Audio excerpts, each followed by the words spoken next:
तो हम लोग जो टॉपिक पढ़ेंगे उसका नाम है आपको क्या चीज, तो मार्केटिंग एंड अकाउंटिंग, ठीक है ना। तो सबसे पहले हम लोग इसमें देखें आपको किसके बारे में, मार्केटिंग के बारे में। तो कुछ एक पॉइंट है जिसको हम लोग डिस्कस करेंगे एक एक करके, और उसके बाद फिर हम लोग अकाउंटिंग के बारे में पढ़ेंगे।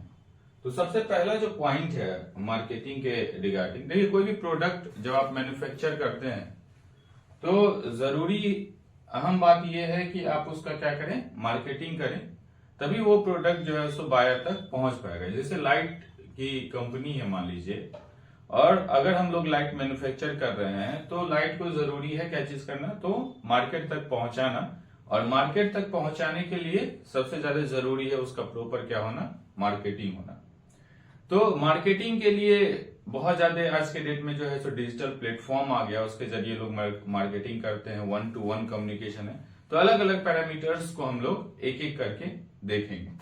तो सबसे पहला है यूज स्मार्ट गोल। हमारा एक स्मार्ट गोल जो होना चाहिए वो पहले से तय होना चाहिए, और उसी को उपयोग करें हम मार्केटिंग करने के लिए, ठीक है। स्मार्ट गोल का आप प्रयोग कर सकते हैं। दूसरा क्या है, identify your target buyer. Target buyer को आइडेंटिफाई कीजिए। टारगेट बायर किसको कहेंगे कि जैसे देखिए मान लीजिए, सपोज कीजिए कि कोई ऑर्गेनाइजेशन है या कंपनी है जो ये कलम बनाती है, ठीक। अब अगर ये कलम बनाती है तो ये कलम को खरीदेगा कौन, तो जो इस कलम से लिखता होगा वही खरीदेगा कलम को। तो जैसे मान के चलिए कि हम लिखते हैं कलम को तो हम खरीदेंगे, ठीक है। बड़ा आराम समझिएगा कि टारगेट बायर को कैसे आइडेंटिफाई किया जा सकता है। तो ये सपोज कीजिए कि पेन मैन्युफैक्चर करने की कंपनी है, इसको कौन कौन खरीद सकता है। तो एक तो सबसे पहले हम खरीद सकते हैं, यानी कि जैसे सपोज कीजिए मैं इसको खरीदूंगा, तो यहां पे हम क्या है, एक तरीके का समझ लीजिए इंडिविजुअल आदमी है ना, एक इंडिविजुअल आदमी है। अब मान लीजिए कि हमारा लाइट का कंपनी चल रहा है, ठीक, और हम अपने कंपनी के लिए कलम को खरीदेंगे। तो अगर सपोज कीजिए हमारा कोई कंपनी चल रहा है, ठीक है ना, आशुतोष एंड, मान लीजिए आशु एंड कंपनी, जो किसकी है, तो लाइट की, और उसके लिए हम बाय करेंगे पेन को। तीसरा मान लीजिए अगर कोई हमारा 1 मिनट के लिए कोई एजुकेशनल इंस्टीट्यूशन चल रहा है, ठीक है ना, एजुकेशन का कोई इंस्टीट्यूट चल रहा है, और उसके लिए हम क्या करें, बाय करें किसको, तो पेन को। अब देखिए पेन वही है, और 3 अलग अलग पैरामीटर्स है जिसमें पेन को जो है सो सेल किया जा सकता है। तो आप सोचिए कि पेन जो है सो सबसे ज्यादा कहाँ पेन का डिमांड होगा। तो पेन का डिमांड सबसे ज्यादा हमारे हिसाब से कोई एजुकेशनल इंस्टीट्यूशन में होगा, क्योंकि वहां लिखने पढ़ने का ही काम है, तो कलम सबसे ज्यादा वहां सेल होगा। अगर कोई एक रिप्रेजेंटेटिव मार्केटिंग का कोई एक इंडिविजुअल आदमी से मिले, कोई एक कंपनी है मान लीजिए उसके ऑनर से मिले, और कोई एक एजुकेशनल इंस्टीट्यूशन के हेड से मिले, तो तीनों केस में सबसे ज्यादा सेल का प्रोबेबिलिटी है, यानी मार्केटिंग का किसी प्रोडक्ट का प्रोबेबिलिटी है, वो कहाँ है, तो यहां है। तो आपको समझना पड़ेगा कि एक्चुअल में जो टारगेट बायर्स है वो कौन है, और कहा हम अगर अप्रोच करें तो हमारा जो सेल्स का जो स्केल है या ग्राफ जो है उसमें हाइक हमको देखने को मिलेगा। मतलब मैक्सिमम जो है सो सेल जो है सो इंक्रीज कैसे करेगा, और कहा हम अप्रोच करें तो इस तरीके का इंक्रीज हम देख सकते हैं। तो उसको समझना जरूरी है, और इसी को कहते हैं हम लोग कि टारगेट बायर को आप कैसे पहचानिए, ठीक। चलिए इसके बाद जो है सो target, identify your target buyer, ठीक। उसके बाद क्लियर कंपेलिंग मार्केट। क्या कहता है कि एक सम्मोहक बाजार बनाए। मतलब यह है कि ये जो पेन है मान लीजिए, वो पेन दूसरे पेन से कैसे बेस्ट है, इस बात को आपको रिप्रेजेंट करना पड़ेगा, और जो सामने कस्टमर है या जो भी ऑडियंस है उसको बताना पड़ेगा कि ये जो है वो बेटर कैसे है दूसरे से, ठीक। इसके बाद फिर write content to generate lead. Content लिखना है। कंटेंट लिखने का मतलब है कि इसका विशेषता आपको लिखना पड़ेगा कि इस पेन में क्या क्या खूबी है, क्या क्या प्रॉपर्टीज है। तो कोई भी प्रोडक्ट है उसका कंटेंट आपको लिखना पड़ेगा, ठीक है ना, जिससे आप लीड प्राप्त कर सकते हैं, मतलब सेल्स में ग्रोथ प्राप्त कर सकते हैं। तो लीड उत्पन्न करने के लिए जरूरी क्या है कि उसका जो सामग्री है उसके बारे में लिखना है।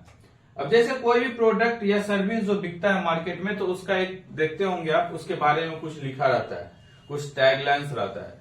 जैसे LIC है तो उसके लिए लिखा रहता है जीवन के साथ भी जीवन के बाद भी, तो उसका क्या है, कंटेंट है, या फिर जो भी उसका पॉलिसी है उस पॉलिसी के रिगार्डिंग कुछ लिखा जाता है। पेन ही है जैसे तो लिखा जाता है कि हाँ इससे अच्छा राइटिंग बनेगा, ये जल्दी खत्म नहीं होगा, स्मूथ चलेगा। तो ये सारा कुछ जो भी इसका प्रॉपर्टीज है उसको लिखना है, उसी से हम लीड, क्योंकि अगर किसी को बताइएगा तो आप क्या बताइएगा, इस पेन में क्या खूबी है, तो ये अगर लिखा हुआ होगा तो बताने में भी आसान होगा और लोग पढ़ करके भी, पिक्चर देख करके भी समझेगा। क्योंकि हर किसी को आप ओरली बता नहीं सकते, 1-to-1 कम्युनिकेशन पॉसिबल नहीं है, तो आप कुछ मैसेज भेजिएगा, इसका पिक्चर भेजिएगा, तो इस पिक्चर के साथ कुछ लिखा हुआ आएगा तो पता चलेगा इसमें ये एक खूबी है। तो आपको लिखना पड़ेगा, और जो कुछ भी आप कंटेंट लिखते हैं उसको टारगेट बायर को देना होगा या बताना होगा, ठीक है ना। जो भी लिखते हैं आप उसको, उस कंटेंट को, उस पिक्चर को किसको देना होगा, जो टारगेट बायर्स है उसको उसके सामने में रिप्रेजेंट करना पड़ेगा। उसके बाद क्या है कि आप एड्स चलाएं, यानी विज्ञापन चलाएं, जिसको कहते हैं एडवर्टीजमेंट। तो आप एडवर्टीजमेंट चला सकते हैं। अब एडवर्टीजमेंट में बहुत तरीके का आजकल है, प्रिंट मीडिया है, डिजिटल मीडिया है, या फिर और भी जो है सो पोस्टर्स के माध्यम से, बैनर्स के माध्यम से आप एड्स को चला सकते हैं, ठीक है। उसके बाद है पैम्पलेट बंटवाना, ये सारा एड्स के अंतर्गत ही आता है। अब एड के लिए भी एक बार हम लोग जो है सो डिस्कस करेंगे, और एक स्पेशल कि किस किस मेथड से एड और कैसे किया जा सकता है उस पर डिस्कस करेंगे। उसके बाद है यूज डिजिटल प्लेटफॉर्म। आज के डेट में सबसे ज्यादा यूज होने वाला प्लेटफॉर्म है, क्योंकि जितना जो बिजनेस है वो सारा कहीं ना कहीं शिफ्ट हो चुका हुआ है ई-कॉमर्स की तरफ। तो अगर ई-कॉमर्स की तरफ जितना भी चीज जा रहा है तो उसके लिए जो एड होगा वो बेसिकली आपको डिजिटल एड सबसे ज्यादा आज के डेट में मार्केट में चल रहा है। तो डिजिटल एड्स के जरिए आप मार्केटिंग कर सकते हैं। उसके बाद कस्टमर लाइफ टाइम वैल्यू। अब जैसे कस्टमर लाइफ टाइम वैल्यू किसको कहते हैं, अब एक बार कोई आदमी एक प्रोडक्ट ले लिया तो उसको अगर प्रोडक्ट से बहुत ज्यादा वो सेटिस्फाई है तो नेक्स्ट टाइम क्या होगा, वो सेम ब्रांड का ही प्रोडक्ट खरीदेगा।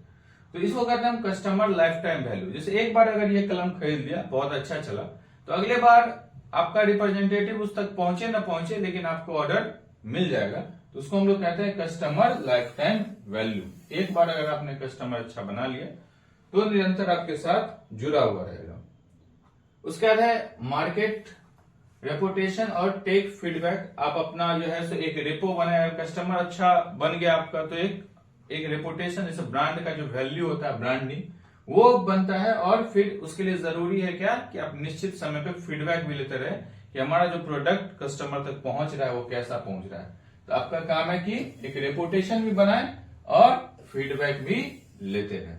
उसके बाद एक रेफरल प्रोग्राम होता है, मतलब नाम लेने का कार्यक्रम। जैसे देखते होंगे आप कि कहीं आप किसी शॉपिंग कॉम्प्लेक्स में जाते हैं तो वो आफ्टर 2 मंथ एक 500 रुपए का कूपन आपको देता है कि 2 महीने के बाद आप इस 500 रुपए का कूपन कोई भी सामान खरीदेंगे इतना से ऊपर का, तो एक निश्चित अमाउंट से ऊपर का, तो उस 500 का कूपन आप यूज कर सकते हैं।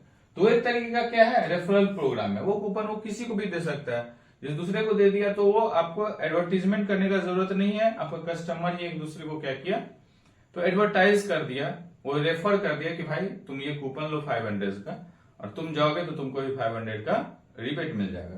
तो इसको हम लोग कहते हैं कैसा प्रोग्राम, रेफरल प्रोग्राम। जैसे कोई भी हम लोग अभी पेमेंट का ऐप सब इस्तेमाल करते हैं, तो उसमें होता है कि आप अगर रेफर करते हैं, आपके फ्रेंड या कोई दूसरे लोग अगर उस ऐप को डाउनलोड करते हैं और उससे पेमेंट करते हैं तो आपको भी उसका कुछ पैसा शुरू में बिगिनिंग में मिलता है। तो उसी को हम लोग कहते हैं रेफरल प्रोग्राम, मतलब एक दूसरे को रेफर करके आप ब्रांड का वैल्यू बढ़ा सकते हैं। तो ये कहानी था आपका मार्केटिंग का। तो मार्केटिंग में क्या क्या पॉइंट हम लोग देखें, एक बार फिर से रिकैप करें। तो सबसे पहला जो पॉइंट हम लोगों ने देखा था वो क्या था, यूज स्मार्ट गोल, ठीक है ना, स्मार्ट गोल का प्रयोग करें। उसके बाद है identify your target buyer, target buyer कौन है उसको आइडेंटिफाई करें। उसके बाद है क्रिएट क्लियर कंपेयरिंग मार्केट, एक कंपेयरिंग मार्केट बनाए जो मतलब स्पष्ट हो और सम्मोहक हो, ठीक है ना, मतलब एक क्लियर हो और अच्छा लगे, प्लीजेंट लगे देखने में, ऐसा आप बैनर या पोस्टर या कुछ भी कंटेंट बना सकते हैं। उसके बाद फिर है आपको कि कंटेंट को लिखें और उससे आप लीड पाएं। उसके बाद फिर है कि कंटेंट को जो लिखे हैं उसको टारगेट जो बायर्स है उस तक पहुंचाएं। फिर आप एड्स चलाएं, डिजिटल प्लेटफॉर्म्स का इस्तेमाल करें, कस्टमर का लाइफ टाइम वैल्यू बनाएं और उसके बाद फिर है आपको मार्केट में अपना डिपो बनाएं और फीडबैक लें और रेफरल प्रोग्राम चला सकते हैं। इतना चीज हो गया मार्केटिंग के रिगार्डिंग। अब कुछ हम लोग देखते हैं अकाउंटिंग के बारे में, अकाउंटिंग को समझते हैं क्या है अकाउंटिंग। तो देखिए अकाउंटिंग के लिए सबसे पहली बात है कि पिक अप बिजनेस स्ट्रक्चर, एक जो बिजनेस का स्ट्रक्चर है उसको पिक करें।